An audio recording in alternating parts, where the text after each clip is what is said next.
তো দর্শক, এখন যেহেতু বর্ষাকাল তাই এই জলের স্রোতটাও অনেক বেশি, মোটামুটি খুবই বেশি। তাই আমি পাথরের উপরে এখন বসে আছি।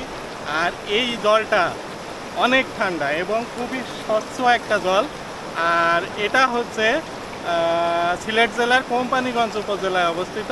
আশেপাশে রয়েছে তুরংছড়া, এছাড়াও আছে ভোলাগঞ্জ।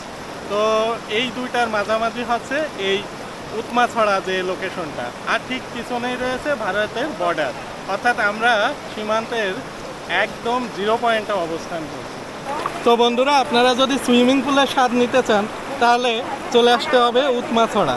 তো এখন এই যে আমি এই ঠান্ডা জলে নিজের গাটা একটু ভিজিয়ে নিচ্ছি, আর এক আলাদা অনুভূতি। আসলে এই জলটার যে টেম্পারেচার এক কথায় অসাধারণ, একদম ঠান্ডাও না আর অতিরিক্ত গরমও না।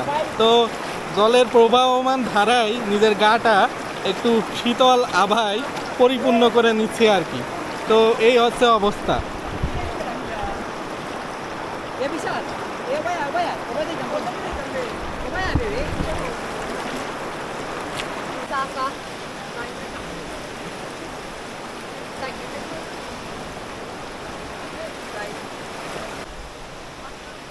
তো বন্ধুরা, রূপ আর লাবণ্যে পরিপূর্ণ এই উৎমাছড়া আসার মোক্ষম সময়টাই হচ্ছে বর্ষাকাল, কারণ এই সময় জলের স্রোতটা বেশি পাওয়া যায়।